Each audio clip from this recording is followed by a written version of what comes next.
Assalamualaikum warahmatullahi wabarakatuh. Sebelum memulai pengajiannya, saya minta tolong ditonton sampai selesai agar tidak gagal paham dan semoga bermanfaat buat teman-teman semua. Dan saya doakan buat teman-teman semua diberi Allah kesehatan, dijauhkan dari malapetaka, dan diberi rezeki yang berkah dan melimpah. Amin amin ya rabbal alamin. Oke, selamat menyaksikan pengajiannya.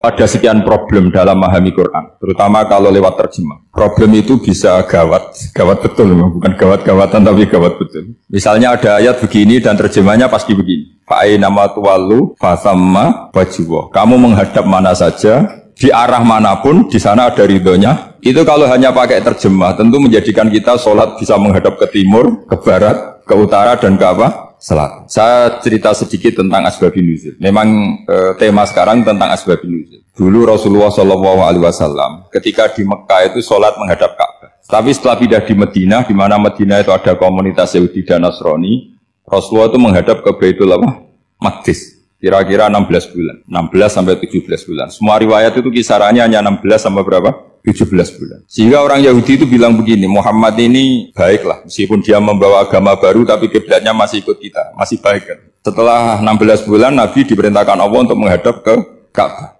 Awal liwajaka syatrul masjidil haram. Maka orang Yahudi itu berontak. Berontaknya adalah kiblat mereka ditinggalkan. Cara berpikir orang Yahudi itu kiblat mereka ditinggal. Sehingga mereka bilang mawallahum ang qiblatihim allati kanu 'alaiha. Apa yang menjadikan umat Islam berpaling dari kiblat Baitul Maqdis. Kemudian mereka provokatif betul. Ini perlu diperjelas. Provokatif. Bilang begini, "Inna Muhammadan tahayyara fi din." Muhammad ini bingung dalam beragama sehingga habis ngomong A ngomong B, habis kiblat Ka'bah, kiblat Baitul Maqdis. Sehingga dalam banyak tarikh disebutkan peristiwa kiblat itu terbanyak melahirkan orang murtad, orang yang keluar dari Islam gara-gara provokasi orang Yahudi. Muhammad tahayyara fi din. Muhammad itu bingung dalam menentukan pilihan apa? Beragama. Kemudian walhasil singkat cerita akhirnya Nabi itu madhep Ka'bah. Apa yang terjadi mukjizat itu adalah bahwa agama ini agama yang mewakili semua agama sebelumnya yang masih orisinil. Yaitu Nabi akhirnya berargumentasi Ka'bah adalah kiblat yang asli, yang lebih tua. Terus mereka tanya, buktinya apa? Dijawab oleh Quran, fihi ayatum bayyinatum maqamu apa? Ibrahim. Ka'bah bukti tertua adalah di situ ada makam Ibrahim. Makam itu jejak kaki. Ya kalau bahasa Indonesia makam itu kuburan. Kalau dalam bahasa Arab makam itu jejak apa? Jejak kaki. Sehingga diketahui oleh sejarah dibuktikan di situ ada jejak kaki siapa? Nabi Ibrahim. Sementara nisbatnya Baitul Maqdis itu adalah kepada Nabi Musa dan Nabi Harun. Yang ini adalah turunan dari Nabi siapa? Ibrahim. Hikmahnya apa? Begini, sebagai bukti bahwa Baitul Maqdis pernah menjadi poros Islam atau poros Tauhid, maka Nabi Muhammad pernah disuruh menghadap ke Baitul Maqdis. Buat inget-ingetan kalau ini pernah menjadi poros apa? Tauhid. Tapi tetap tua-tuaan masih tua apa? Nah, kenapa tua Ka'bah tadi? Karena Ibrahim adalah Abul Anbiya, bapak dari para. Dan di situ ada jejak kakinya. Fihi ayatum bayyinatum maqam. Bukti itu belum cukup. Dibuktikan lagi bahwa Ismail kecil itu hidupnya di Ka'bah. Kita tahu sa'i bainas Safa wal Marwah adalah karena Siti Hajar sedang mencari apa? Jadi ada bukti sekian, bukti empirik bahwa Ibrahim itu kiblatnya itu Ka'bah, bukan Baitul. Sehingga ada kata-kata fihi ayatum bayyinatum maqamu. Nah, tanpa ngerti asbabun nuzul, kamu akan mengartikan fa'ainama tuwallu fasamma wajhuhu itu salah. Karena di situ kamu menghadap mana saja, maka di situ ada ridhonya Allah. Maka para ulama memberi catatan, maksudnya begini, kamu menghadap kemana saja, asal itu yang diperintahkan Allah, maka di situ ada ridhonya Allah. Harus seperti itu maknanya, disesuaikan dengan konteks asbabun nuzul. Tanpa seperti itu tidak bisa. Dan masih banyak lagi kepentingan tentang asbabun nuzul. Jadi problem sekarang adalah banyak mufassir yang hanya mengartikan dari terjemah. Itu bahaya sekali. Jika ada orang yang menikah secara mut'ah, itu kan mirip kayak transaksi zina. Mereka berdalil famastamta'tum bihi minhunna fa'atuhunna ujurahun. Perempuan yang sudah kamu nikmati, yang penting kamu bayar. Terjemahnya seperti itu. Karena ujur itu jamaknya ujroh. Itu fatal sekali. Padahal ayat itu begini, settingannya begini, setting siakul kalamnya atau asbabun nuzulnya begini. Ini sekaligus, memang saya sengaja ngaji dengan tema yang berat, bentuk penghormatan pada yang ngaji. Kalau temanya ringan kan kayak TPG. Begini asbabun nuzulnya begini. Wal muhsanatu minan nisa yang awal juz 5 itu, ya kita santai aja. Yang awal juz 5 itu sebetulnya maktuf, diatafkan pada ayat hurrimat alaikum ummahatukum wa banatukum wa akhwatukum wa ammatukum wa kholatukum wa banatul akhi wa banatul ukhti. Jadi perempuan yang haram dinikah itu ada 7. Yang faktor nasab, yaitu siapa? Ibu, putri, saudara putri, bulik dari bapak, amah itu bulik dari bapak, kholah itu bulik dari ibu, keponakan dari saudara lelaki, keponakan dari saudara perempuan. Ini disebut haram karena nasab gen. Kalau orang Jawa bilang hanya 4 karena ngitungnya bulik baik dari bapak maupun ibu. Kalau orang Jawa bilang kan bulik terus keponakan dihitung 1. Padahal ada keponakan dari saudara lelaki, ada keponakan dari saudara perempuan, wa banatul akhi wa banatul ukhti. Terus kedua, haram karena rodok. Kita tahu dalam hukum Islam rodok adalah sama dengan nasab. Jadi ibu yang pernah menyusui kamu berarti jadi ibu kamu, dan saudara sepenyusuan berarti menjadi saudara kamu. Ini disebut wa ummahatukum allati arda'nakum wa akhwatukum minar rodok. Terus ketiga, haram karena musoharoh, karena besanan. Jadi pagi ini misalnya saya nikah dengan Sri, bilang qabil tu nikaha wa taswijaha bil maril matur. Setelah nikah dengan Sri ini otomatis ibunya dia menjadi mertua. Otomatis haram saya nikah. Ini namanya haram karena musoharoh. Atau kamu punya anak Zaid. Zaid pagi ini akad dengan Sri. Berarti Sri adalah menantu Anda. Otomatis haram bagi Anda. Itu namanya haram karena musoharoh, karena bisanan. Itu yang disebut waroba haram-haram itu kan terus itu wa ummahatu nisaikum. Ibu dari istri-istri kamu. Memang ini agak jelimet, tapi memang syaratnya mufassir harus biasa jelimet. Jangan hanya nyari partai ayat-ayat untuk kepentingan partai. Wah itu ngeri. Kacau Quran dipakai kampanye. Terus itu berarti sudah 3 kan? Haram karena nasab, karena rodok, haram karena musoharoh.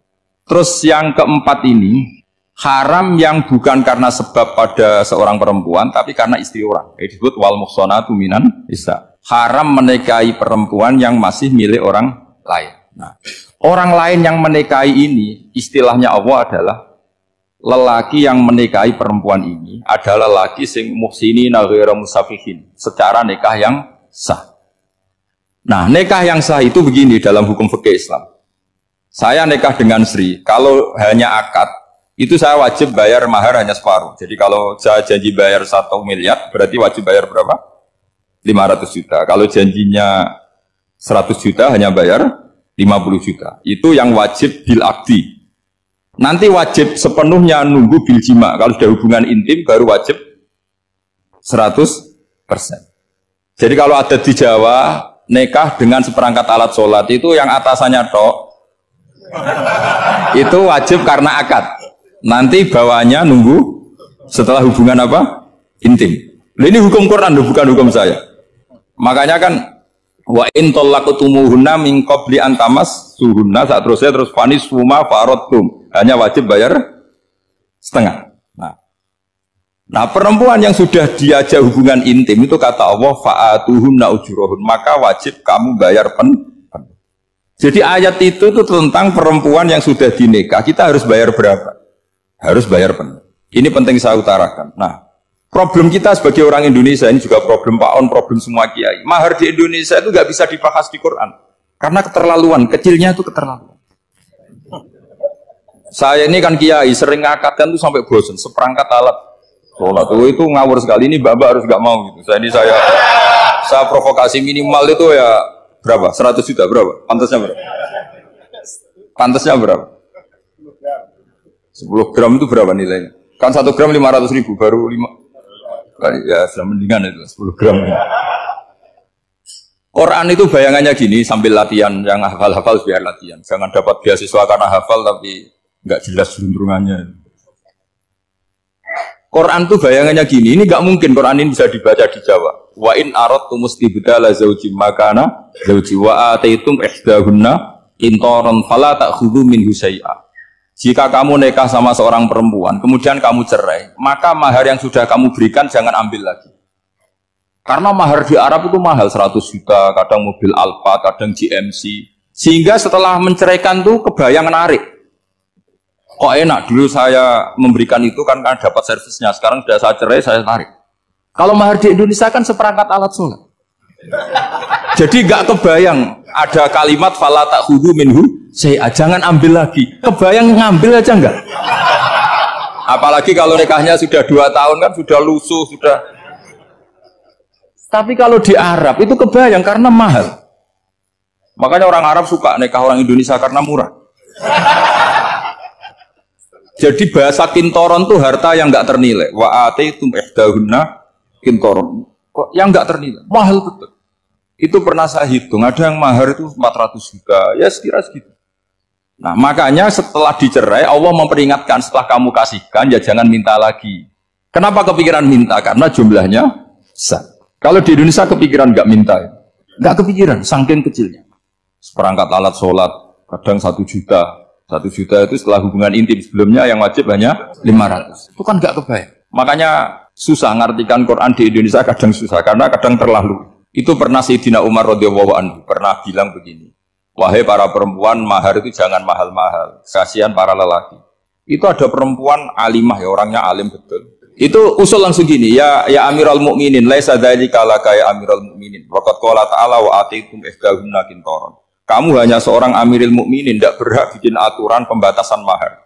Allah saja tidak batasi, kenapa kamu batasi? Sehingga dulu yang namanya nikahnya Sulaiman Agung atau Jamaluddin siapa Ratu Agung, kalau hadiah ya sampai tas mahal itu. Ini kan dari bahasa Arab mumtaz mahal. Mumtaz itu istimewa, mahal itu tempat. Dia punya istri yang sangat dicintai, dikasih hadiah mumtaz mahal. Terus ilat Jawa jadi apa?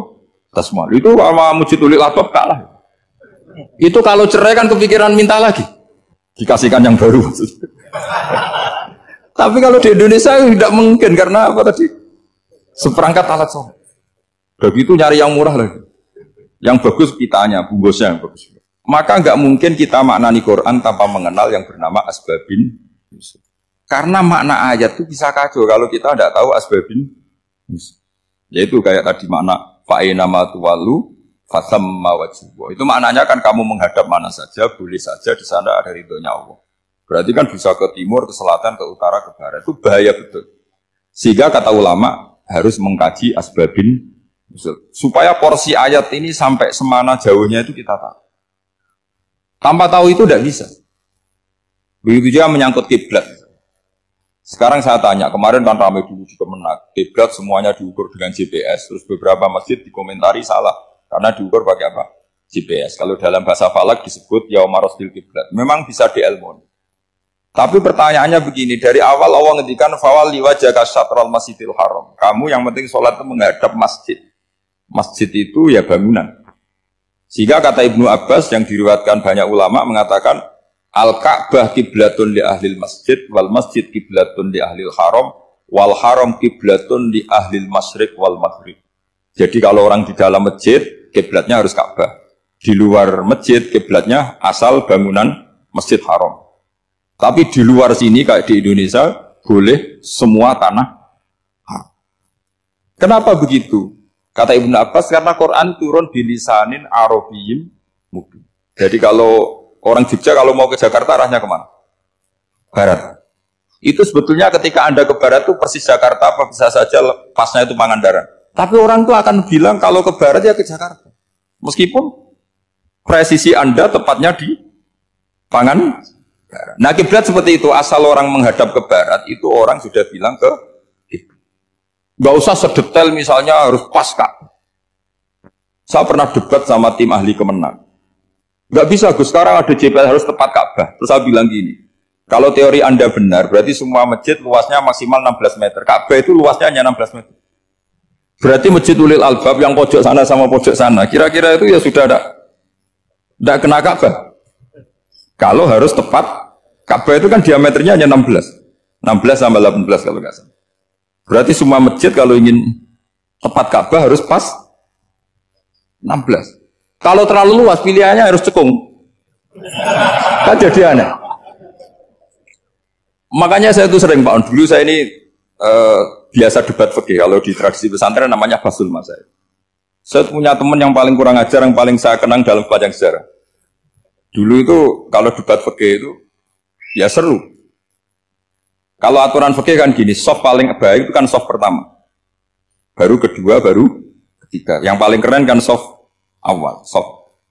Terus teman saya bilang gini Pak, ya kalau gitu gini aja Gus, desain masjid itu memanjang utara selatan. Biar semuanya soft awal. Gara-gara didesain begini kan ada soft 2, soft 3. Apa susahnya? Kita bikin mulai awal supaya masjid itu memanjang utara apa? Selatan. Supaya semuanya soft awal. Ya kalau ada hukum ya diimplementasikan dalam desain bangunan katanya. Jadi. Itu kan kacau. Terus akhirnya saya jawab, lalu setelah begitu yang paling afdol siapa? Yang dekat imam. Ya sudah, bikin cekung saja kalau gitu. Artinya gini ya, beragama itu yang sehat. Jadi beragama itu berdasar riwayat. Berdasar riwayat, pernah ada ulama yang ngitung, Madinah menghadap Ka'bah itu ya tidak pas. Pernah dihitung pakai GPS. Kiblat Madinah ke Ka'bah itu ya tidak pas. Tidak seperti yang pernah dianjurkan Kemenak. Karena apa? Agama ini ngikuti bilisanin arabiyim. Mungkin seperti jenengan gini. Semua ini istilahnya apa? Menghadap Gus Bah. Padahal ada yang agak sana, agak sana. Semuanya ngaji sama siapa Gus? Ya sudah. Istilahnya bertatap muka. Memangnya kita benturan. Ini bahasa. Jadi seperti ini semua namanya apa? Berhadap. Padahal ada yang agak samping, agak samping. Ka'bah juga gitu. Sebenarnya tidak se-ekstrim yang dibayangkan orang-orang. Cuma kalau bisa tepat, ya kita harus tepat. Tapi tetap saja tidak perlu 16 apa? Meter. Nah, fa'aina ma tuwallu fatamma wajhuhu itu artinya menghadap. Menghadap itu menghadap arah. Makanya Allah tidak ada fawal liwajhaka nahwal Ka'bah, tapi fawal liwajhaka syatrul Masjidil Haram. Jadi ini penting saya utarakan supaya kita familiar dengan istilah-istilah Quran. Istilah Quran itu gampang sebenarnya. Kalau kita kaji itu gampang. Problem kita tidak pernah mengkaji. Jadi semuanya asing. Kalau kita mengkaji itu gampang sekali. Saya punya sekian cerita betapa pentingnya mengkaji Quran. Harun ar-Rasyid itu dinasti Bani Abbasiyah. Itu pinter sekali. Ada seorang ustadz yang agak ekstrim. Itu datang ke Harun ar-Rasyid. Ya Amirul Mukminin, inni nasihun laka famusaddidun alaika. Fala tajidanna alayya fi nafsika syai'an. Saya mau nasihati kamu, tapi saya mohon jangan masukkan hati. Karena nasihat ini penting. Tapi saya akan keras, vulgar. Akan keras, kritik saya akan keras. Karena Anda sebagai Amirul Mukminin tidak pedes. Apa kata Amirul Mukminin Harun ar-Rasyid? Uskut ya Ustadz. Sebagai riwayat uskut ya jahil. Kamu itu Ustadz bodoh, tidak usah banyak omong. Terus kita, kenapa saya bodoh? Terus dibacakan ayat faqula lahu qawlan layyinan la'allahu yatadzakkaru aw yakhsha. Inna Allaha ta'ala qad arsala man huwa khairun minka ila man huwa syarrun minni. Wa ma'a dzalika qala ta'ala faqula lahu qawlan layyinan. Allah pernah menugaskan seorang yang lebih baik ketimbang kamu, yaitu Musa dan Harun. Musa dan Harun adalah seorang nabi. Kepada orang yang lebih buruk ketimbang saya, yaitu Fir'aun. Itu saja etikanya faqula lahu qawlan lain. Kamu kalau ngomong yang halus, yang baik, yang berperadaban, kok kamu sama saya mau kasar? Akhirnya ustadznya ternyata pinter kamu, ya pinter aku. Jadi semudah itu. Allah itu menugaskan orang yang lebih baik ketimbang kamu, yaitu Nabi Musa. Kepada orang yang lebih buruk ketimbang saya, yaitu Fir'aun. Itu saja ada etikanya. Kok kamu sama saya mau tambah etika? Mau main kasar hanya karena kamu merasa nasihat Anda benar? Jadi gampang sekali memahami Quran. Tapi lagi-lagi memang bagi ahlinya. Tapi ini saya bantu supaya sampean jadi ahli apa? Quran. Meskipun ngajinya sebulan sekali. Sudah sebulan sekali tidak punya kitabnya. Sudah. Jadi ulama dulu kalau belajar Quran itu gampang. Saya berkali-kali cerita.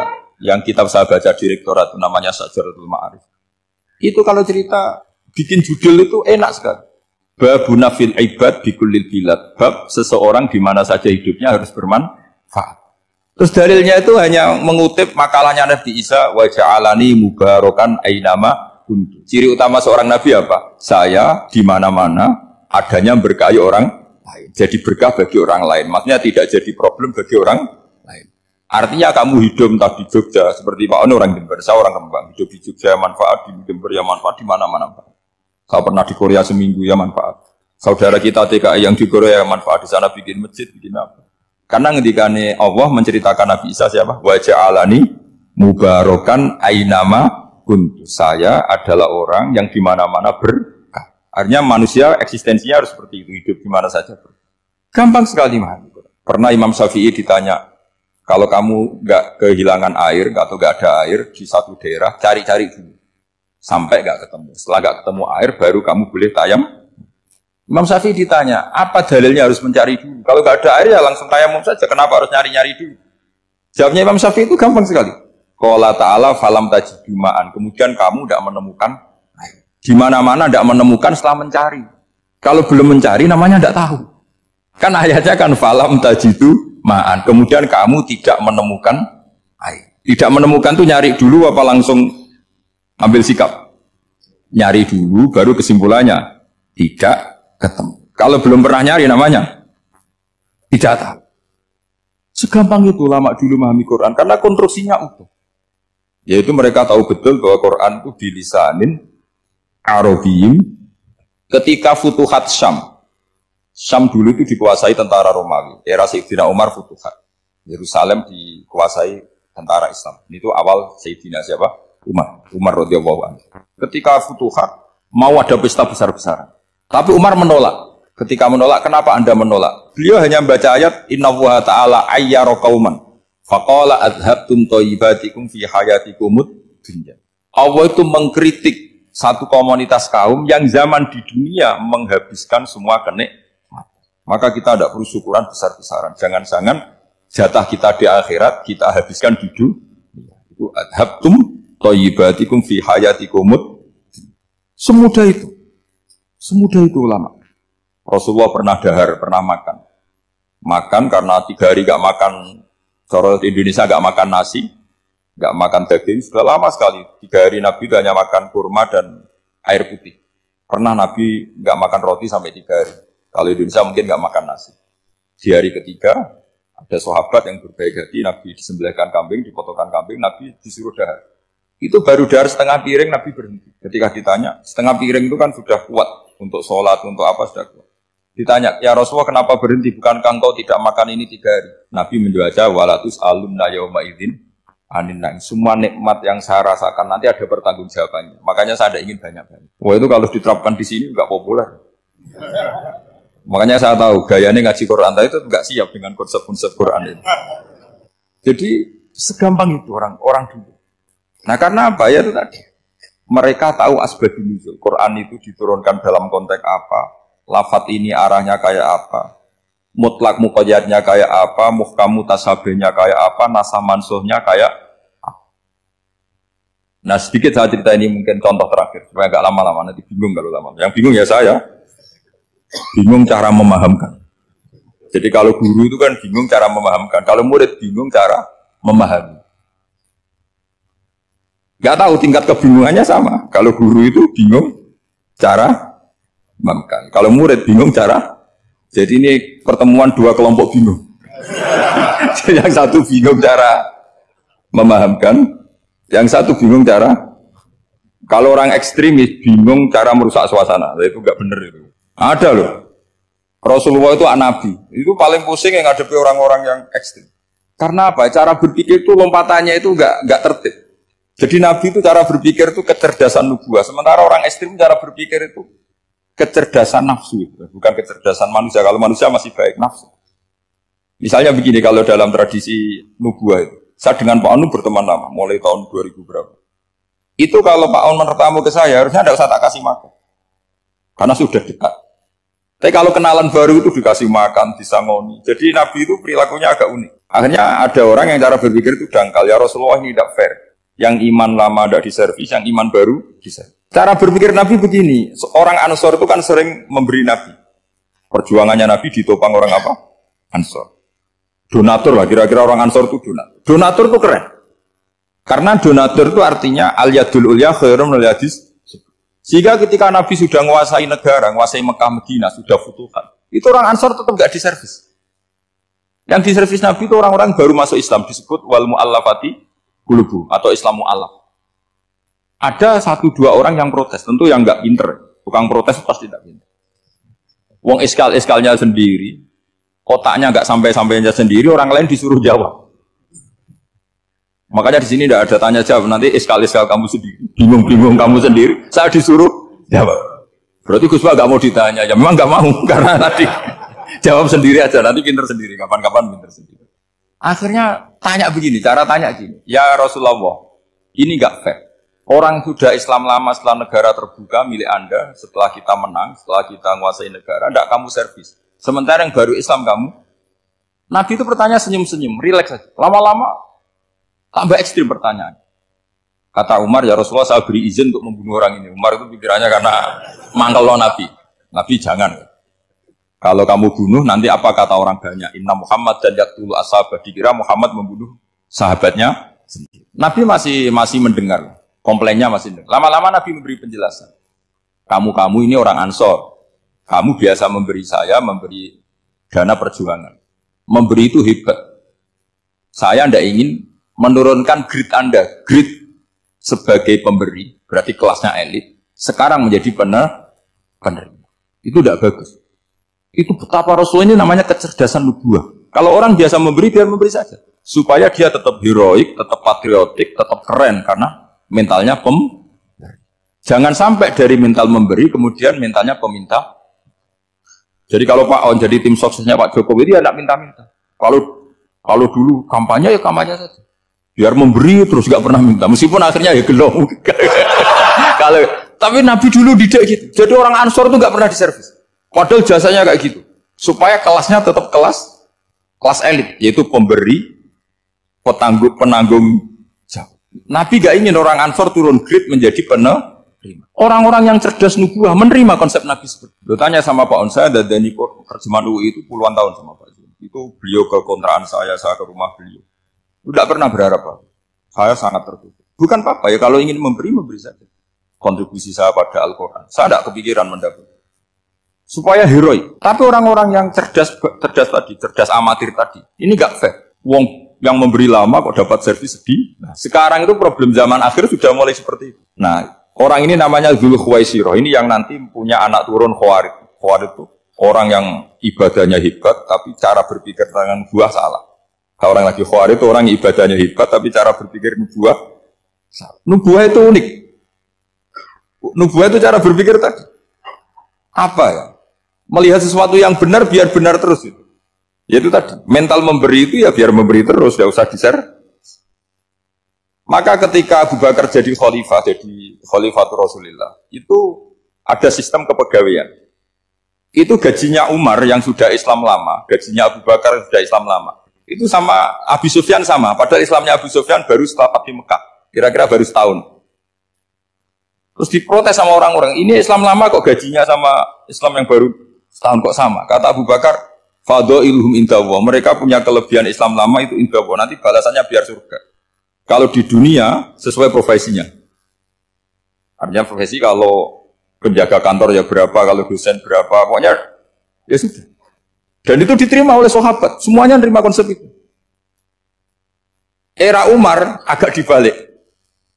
Abu Sufyan kira-kira gajinya 1 juta, yang lainnya yang menangi Nabi mulai awal gajinya 10 juta. Ditanya, ya Umar, kenapa ini jadi rubah seperti kebijakan Abu Bakar, tidak seperti Abu Bakar? Jawabnya Umar lucu. Fawwah la usawwi baina man qatala Rasulullah wa baina man qatala ma'a Rasulillah. Demi Allah saya tidak akan pernah menyamakan orang yang dulu merangi Rasulullah yaitu Abu Sufyan dengan orang sing selawase dari anak Rasulullah yaitu Sayyidina Ali dan sebagainya. Ini penting. Artinya ketika gajinya orang saya seperti Ali radhiyallahu anhu itu tinggi itu bukan karena lamanya Islam, tapi karena lamanya iman. Jadi mulai dulu istihad itu ada dan dulu dia biasa saja. Karena tadi ada kecerdasan nubuah. Saya ulang lagi, ada kecerdasan apa? Sekarang itu kecerdasan tomak atau kecerdasan nafsu. Itu kalau sampai ngaji kitab tasawuf, itu bab bakhil itu tidak ada. Menurut kitab tasawuf, medit itu tidak ada, kikir itu tidak ada. Yang ada itu tomak. Tomak itu berharap dikasih orang lain. Sampai pernah nggak bilang kalau artis-artis di Jakarta kikir? Tidak pernah kan? Karena kamu tidak pernah ingin diberi. Tapi kalau kamu punya pacar karena kenal tidak pernah ditraktir, oh pacar saya kikir. Karena kamu ingin diberi. Pernah nggak kamu hukumi orang lain kikir yang nggak kenal? Padahal tidak pernah memberi kamu. Apa kak? Karena kamu tidak pernah ini. Coba sekarang kamu saya tanya, ini latihan cerdas. Definisi kikir itu apa tuh Pak? Gak pernah memberi kamu kan? Artis-artis Jakarta, tokoh-tokoh nasional pernah gak memberi kamu? Enggak kan? Tapi tidak pernah kamu vonis kikir. Karena kamu tidak pernah tomak. Tapi pacar kamu, kok amin ditraktir terus? Atau istri kamu, atau mertua kamu, kok tidak ngasih warisan, kamu bilang kikir gak? Sebabnya kikir betul apa karena kamu tomak, berharap? Tomak. Maka di kitab tasawuf itu gak ada bab kikir, yang ada bab tomak. Karena asal usul menvonis orang kikir itu karena tamak. Maka jangan banyak kenal orang, nanti banyak hukum kamu kan. Sombong juga gitu, di tasawuf itu gak ada bab sombong. Karena orang hukumi orang lain sombong itu karena kamu ingin dihormati. Ada orang gak kenal, terus lewat saja gak tanya kamu bilang sombong enggak kan? Tapi kalau kenal, oh sombong betul, kenal gak tanya kan gitu. Jadi tasawuf itu sisi unik dari khazanah Islam. Makanya di tasawuf itu gak ada kritik terhadap kikir. Ya tentu kikir itu buruk, pasti ya kikir itu buruk. Tapi gak perlu dikritik. Jangan-jangan yang salah kamu. Terus ingin kenal Pak Jokowi, ingin jadi menterinya. Nanti kenal rektor, ingin jadi pegawainya. Ketika gak diturutin, bilang Pak Rektor kikir. Tapi orang lain ya kak pernah berharap. Mungkin gak menvonis Pak Rektor atau Pak On ini kikir, enggak kan? Berarti vonis kikir itu status orang itu apa gak kesampaian niat kamu? Memang agak jelimet ilmu tasawuf itu, tapi itu unik. Itu bagian dari khazanah apa? Islam. Makanya Rasulullah itu sering isti'adah minta perlindungan wa min toma'in fi ghairi matma'in. Ya Allah, saya tidak ingin berkeinginan yang tidak layak. Coba kamu protes negara itu karena apa? Ingin makmur sejahtera tanpa kerja sehingga nyalakan menteri keuangan, menteri ini itu. Makanya kalau guyonannya ulama tasawuf gini, tak beri bocoran. Guyonannya orang tasawuf. Begini guyonannya. Anta lam tajid min nafsika kullama turid. Fa kaifa turidu min ghairika kullama turid. Kamu yang punya keinginan saja tidak bisa memenuhi apa yang kamu inginkan. Kenapa keinginan itu kamu timpakan ke orang lain untuk memenuhi kamu? Wong kamu yang punya keinginan saja tidak bisa mewujudkan. Kenapa keinginan Anda kamu timpakan, bebankan orang lain untuk memenuhi keinginan Anda? Misalnya kamu, Gus saya ini goblok, tolong pinterkan. Wong kamu yang ini saja tidak bisa. Kok menyuruh saya? Jadi kalau tiap tasawuf itu unik. Seperti kamu mencintai istri tulen, itu ingin kan dicintai istri tulen. Kamu sendiri kan nggak bisa cinta tulen, masih pelengahan sana sini. Kamu pacaran, ingin pacar kamu setia. Ternyata kamu bikin sekian alternatif. Kalau putus ini punya ini, putus ini. Tapi kamu ingin ini setia, kan nggak fair. Makanya guyonanya orang tasawuf itu, anta lam tajid min nafsika kullama turid, fa kaifa turidu min ghairika kullama turid. Gampang tuh apalane, pokoknya ratrit gitu aja gampang. Jadi kamu yang punya keinginan saja tidak bisa memenuhi. Kok orang lain disuruh memenuhi? Sehingga orang tasawuf itu malu betul. Misalnya saya kok ingin Pak On takdim sama saya itu kurang pegawai. Kalau saya ingin ditakdimi saya menakdimi diri saya sendiri. Makanya berbahagialah orang yang ngilo terus saya ganteng sendiri ya Allah. Saya kaya sendiri. Menunggu orang lain bilang kamu kaya itu repot. Menunggu orang lain bilang kamu hebat itu, ya sudah bilang aja ya Allah saya hebat, ya Allah saya ganteng, ya Allah saya cantik. Daripada menunggu orang lain bilang apa? Cantik. Jadi ilmu tasawuf itu unik. Jadi kalau fikih itu yang dikritik itu kikir. Kalau tasawuf enggak tomak. Karena orang yang kamu vonis kikir itu jangan-jangan tidak kikir tapi mementingkan yang lebih penting. Misalnya ada teman yang tidak pernah naksir kamu, ternyata punya ibu sakit, uangnya dianggarkan untuk ibunya yang sakit, atau anaknya sekolah, atau keluarganya masih butuh dia, ya, sehingga sama teman dia kikir. Hakikatnya kikir apa mementingkan yang penting? Tapi kamu karena nggak pernah ditraktir menvonis kikir. Nah, ini pelajaran. Jadi makanya yang dianteni ilmu tasawuf itu tomak, tamak. Jadi kalau dalam bahasa Indonesia bukan kikir. Karena vonis kikir itu akan disematkan orang yang tidak kesampaian hajatnya. Pokoknya bapak saya itu, keluarga kiai itu ajarannya itu. Yang penting jangan berharap dari orang lain. Ini Pak On saksinya, saya dulu benahin terjemah itu nggak pernah ini diperlakukan seperti ini. Yang ngaji aja. Karena pikirannya keluarga kiai itu sederhana. Kalau ngamal ya ngamal saja. Ngamal itu heroik. Makanya buyut-buyut kita semua ini kan pahlawan semua. Membela negara Indonesia jadi merdeka. Ya nggak pernah kebayang jadi presiden, menteri. Tapi sekarang nggak, ngamal sedikit saja harus jadi menteri, jadi. Ini bahaya kalau dalam kelangsungan bernegara, karena orang biasa transaksional. Awal negara ini dibangun berdasar heroik, bukan berdasar apa? Transaksional. Tapi sekarang orang akan membiasakan itu. Apa-apa itu transaksional. Ini tidak bagus untuk kelangsungan bernegara. Apalagi kelangsungan beragama. Sehingga seperti saya ini masih punya desa-desa binaan di Sragen, di pedalaman Papua sekalipun. Saya punya santri banyak di Papua. Itu kalau cerita itu unik-unik. Itu mau Jumatan, itu enggak ada orang 40. Sudah datang setengah 12. Itu datangnya 3 jam. Di situ mau ketemu santri 3. Akhirnya mereka tanya gini, Pak. Pertanyaannya itu, Gus, boleh enggak Jumatan orang 3? Secara fikih Syafi'i kan harus orang 4. Kemudian mereka tak bilang, "Mbok sholat duhur saja." Mereka enggak mau. Wong Jumat-Jumat kok duhur. Harinya kan Jumat, masa sholatnya? Sehingga kita-kita yang jadi kiai akhirnya nyari fikul madzhabil arba. Nyari fikih madzhab 4. Ternyata Imam Malik membolehkan orang 6. Ada yang bilang 12. Yang penting keceluk jamun itu kelompok. Kalau 3 kan belum keceluk apa? Belum disebut apa? Ini penting saya utarakan supaya kita berjuang itu bukan karena selfish seperti ini. Tapi yang namanya dakwah itu menjadikan orang tidak tahu menjadi tahu. Termasuk kepada desa-desa tertinggi. Sama. Yang namanya menteri itu pembantu presiden untuk memenuhi kebutuhan rakyat banyak. Sekarang misalnya menteri pertaniannya itu hebat, cerdas. Tapi petani nggak mau nandur padi, mau apa? Coba yang membantu ketahanan pangan itu para petani mau nanam padi apa karena menteri pertanian? Karena petani mau nanam. Ya sudah GR saja, kita pembantu presiden semua. Karena ikut menyumbangkan ketahanan pangan. Tapi kamu kan nggak digaji, kita keren, ngamal tanpa harap gaji. Ini penting. Supaya Anda itu nggak hati kecil gitu. Ikut menyumbang negara tanpa ingin dapat gaji. Keren nggak? Nah, itu nubuah. Apa? Nubuah. Orang Ansor itu seperti itu. Sehingga ketika Rasulullah wafat dan ada kompetisi kepemimpinan, itu orang Ansor gak ikut. Sudah kita makmum saja, silahkan dibagi di. Saking baiknya orang Ansor. Nah, makanya saya ulang lagi ya.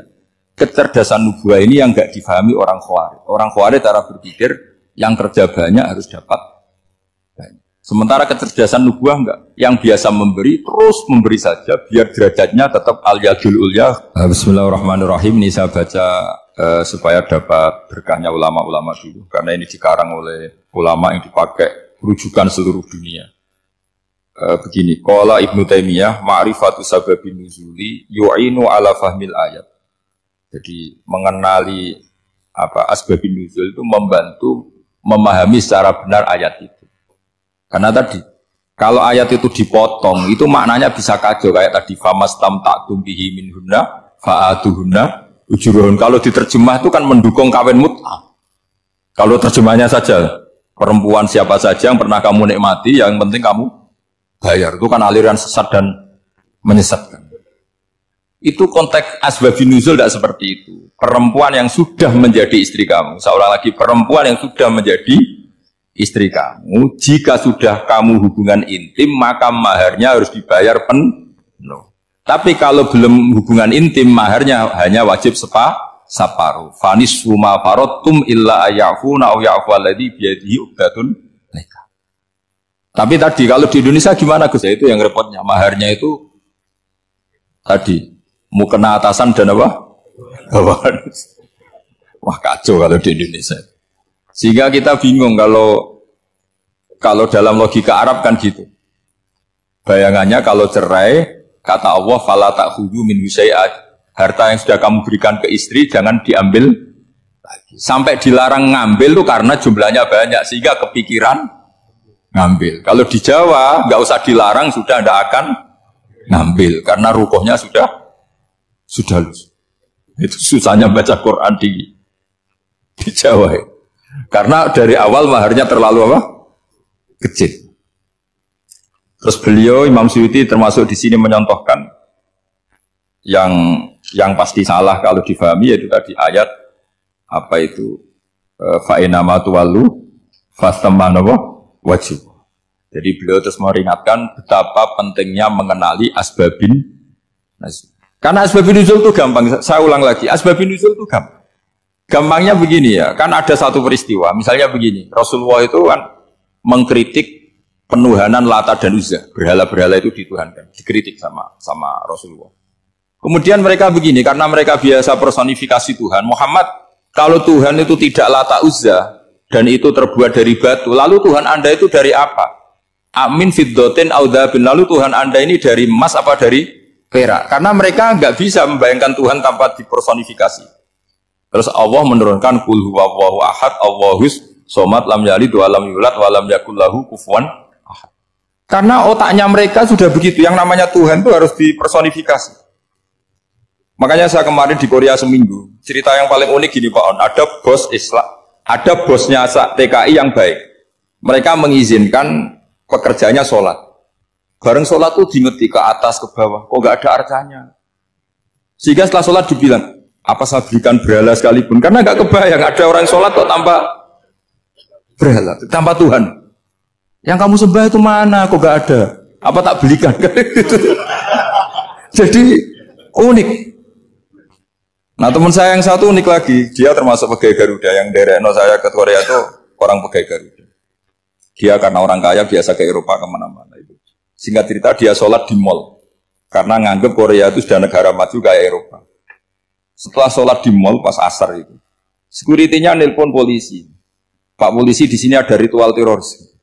Jadi kalau menamakan sholat itu ritual teroris. Jadi artinya apa? Ritual-ritual yang kita lakukan itu macam-macam cara. Orang ateis itu kan Cina kan, Korea itu kan ya Cina lah, Korea, Jepang, RRC itu kan sipit.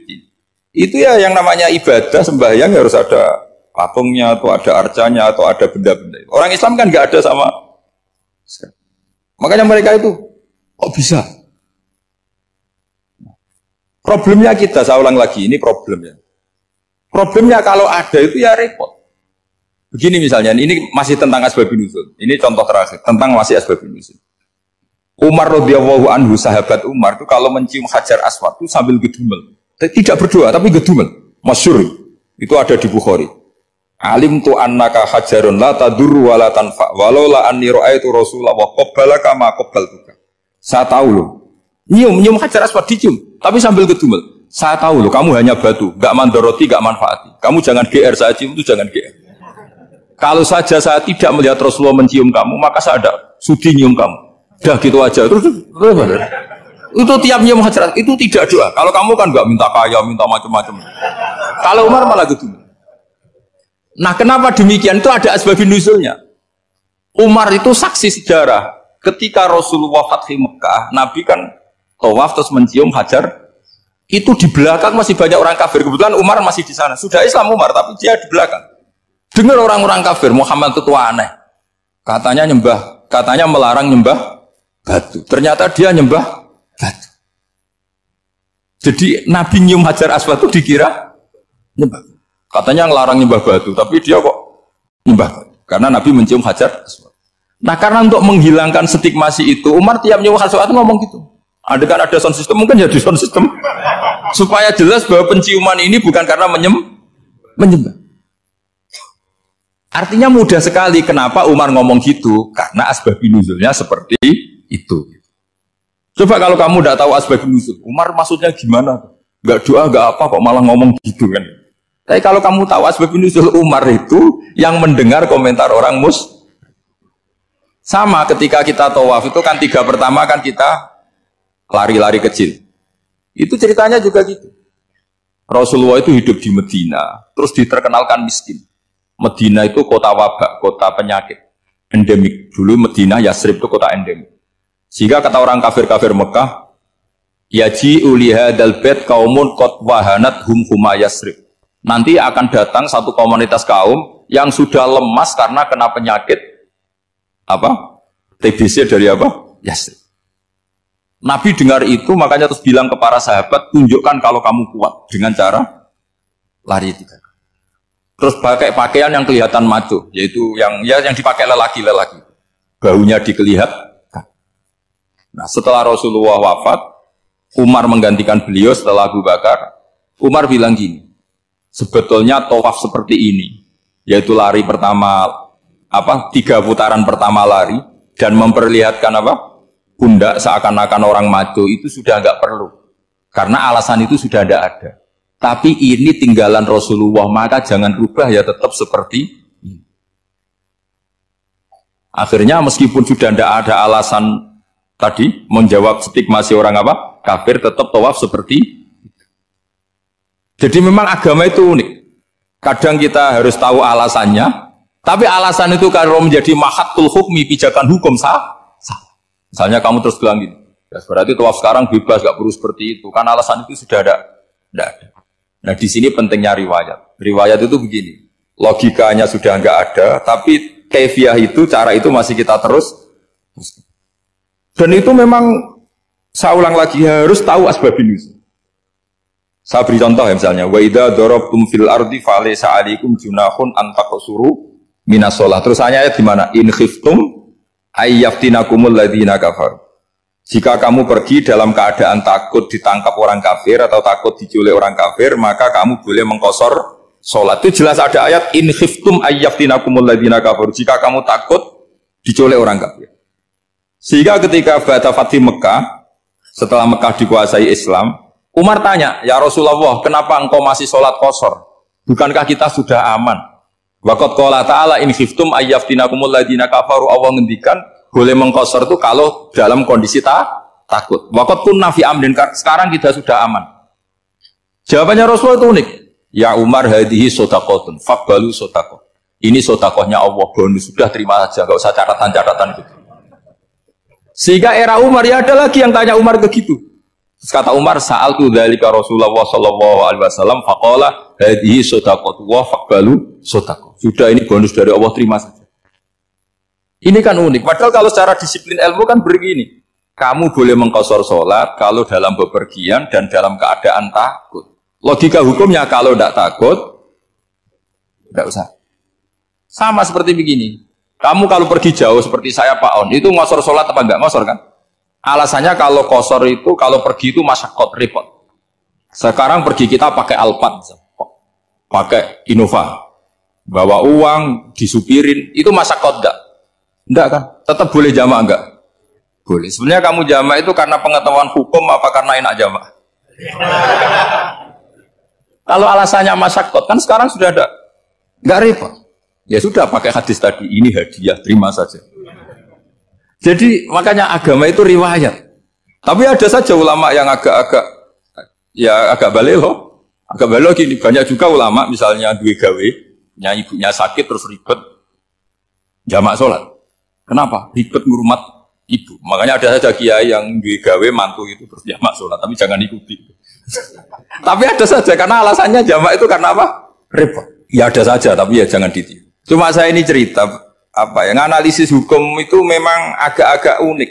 Jadi tadi kadang Nabi itu ditanya, ya Rasulullah, kita dulu boleh jamak qasar ini kan karena in khiftum ayyaftinakumul ladzina kafaru, takut diancam orang kafir. Sekarang aman, kenapa tetap jamak? Jawabannya Nabi, ini hadiah, terima saja. Ya ada sahabat yang bantah, kenapa Nabi? Allah itu zat yang baik. Kalau sudah ngaji bonus nggak pernah ditarik lagi. Makanya Nabi kalau berdoa itu unik. Ya, siapa yang disiksa di dunia karena dosanya, fawwahu akramu min ayyus sanni ya'qubatahu fil akhirah.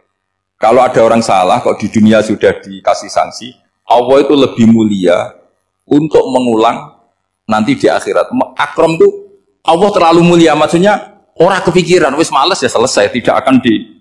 Kalau sampean kan enggak, masih ingin lagi. Jadi itu cara berpikir apa? Nubuah. Jadi berpikir nubuah itu beda. Ada orang pas sujud diinjek sama orang fasik, diinjek. Kemudian si yang sujud tadi, wallahu la yaghfiru wa laka, demi Allah tidak akan ngampuni kamu. Itu langsung Allah memberi wahyu sama Nabi di zaman itu. Bilangin yang sejak sujud itu, dia harus minta maaf sama saya, kata Allah. Mangdalladzi yata'alla ala fulan. Dia bersumpah bahwa Allah tidak akan memaafkan orang, itu harus diralat. Nabinya iskal, kenapa ya Allah? Yang Tuhan itu saya ini punya sifat dua, bisa menyiksa dan bisa memaafkan. Kenapa dia milih sifat saya satu tidak memaafkan? Akhirnya apa? Orang yang nginjek tadi sama Allah dikasih tobat dan jadi orang soleh. Jadi itu makanya kamu nggak boleh jadi orang ekstrim menyifati Allahnya satu. Nggak boleh, Allah tetap bisa yaghfiru liman yasha wa yu'adzibu may yasha. Sifatnya Allah dua ya tetap dua, nggak boleh kamu pilih satu. Misalnya kamu kan biasanya gini, yang ghafur untuk kamu, yang sajidul uqab untuk orang lain. Mesti kelakuannya sama kan begitu. Nggak boleh seperti itu. Rasulullah kayak apa bencinya sama Wahsy? Karena Wahsy itu qatilu Hamzah. Yang membunuh Sayyid Hamzah siapa? Itu bencinya bukan main Rasulullah. Sampai masuk-masuk Wahsy. Tapi sama Allah malah diturunkan ayat laisa laka minal amri syai'un aw yatuba alaihim aw yu'adzib. Muhammad, meskipun kamu kekasih saya itu tidak wilayah kamu, maafkan atau enggak, terserah saya kata Allah. Ternyata betul, malah Wahsy dikasih tobat. Nah sekarang enggak, orang itu nyifati Allah sama orang lain syadidul iqab, kalau sama dirinya enggak boleh seperti itu. Allah ya sifatnya tetap. Jadi boleh kamu misalnya berdoa, ya Allah mbak yang cantik itu semoga dapat jadi istri saya. Mbaknya juga boleh berdoa, ya Allah naudzubillah min dzalik. Jadi ini adu kekuatan, nanti terserah nanti Allah pihak yang mana. Kayaknya pihak yang perempuan. Karena kasihan kan kalau cantik dapat orang apa? Saya tuh andaikan boleh fatwa fikih, yang saya haramkan tuh orang jelek dapat orang jelek. Karena kasihan anak-anaknya, tahu-tahu jelek banget. Jadi kan kasihan itu. Jadi dalam Islam itu seperti itu. Jadi apapun benci kita sama musuh kita, Allah bisa saja memperlakukan musuh kita secara baik. Karena Allah itu yaghfir. Tetap kita harus sifati Allah yaghfiru liman yasha wa yu'adzibu. Jangan karena kita benci seseorang seakan-akan Allah sama dia pasti menyek. Itu yang dicontohkan Allah kepada Rasulnya, itu beliau tidak cocok sama Wahsy, malah Wahsy dikasih petunjuk. Makanya terus ada ayat apa laisa laka minal amri syai'un aw yatuba alaihim aw yu'adzib. Muhammad, tidak wilayah kamu saya menentukan mengadab atau mengam. Makanya rata-rata kiai ulama itu halim. Orang halim itu rileks, layinal janib, tidak gampang menvonis orang lain. Biar Allah tetap dengan sifatnya yaf'alu ma yasha, bahwa Allah bisa melakukan apa saja. Soal kamu benci sama seorang, benci saja atas nama kamu, jangan nyatut-nyatut Allah. Misalnya kamu cinta seseorang, wah ini yang calon presiden ini harus jadi presiden. Ternyata Allah menghendaki jadi menteri, mau apa? Ya Allah yaf'alu ma yasha, mau apa coba? Yang kiai atau Pak On, BPAI, pantasnya kan menteri agama itu Pak On. Tapi kalau Pak yang takdir gitu mau apa ya sudah, Allah ya falu, santai. Itu rileksnya ahlul ilmi, ya sudah santai saja. Ini negaranya Allah, ini kerajaan Allah, ini buminya Allah, ya Allah biarin ya falu. Mas, jadi Tuhan Allah kamu yang repot. Kira-kira jadi Tuhan itu Allah kamu yang repot. Ya Allah biar tetap ya falu, mayasa. Allah boleh yaghfir liman yasha wa yu'adzibu mayasa. Assalamualaikum.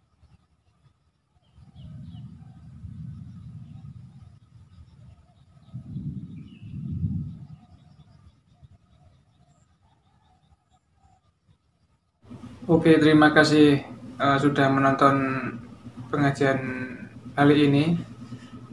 Semoga bermanfaat. Jangan lupa share ke teman-teman atau kerabat terdekat. Dan sampai jumpa di video selanjutnya. Assalamualaikum warahmatullahi wabarakatuh.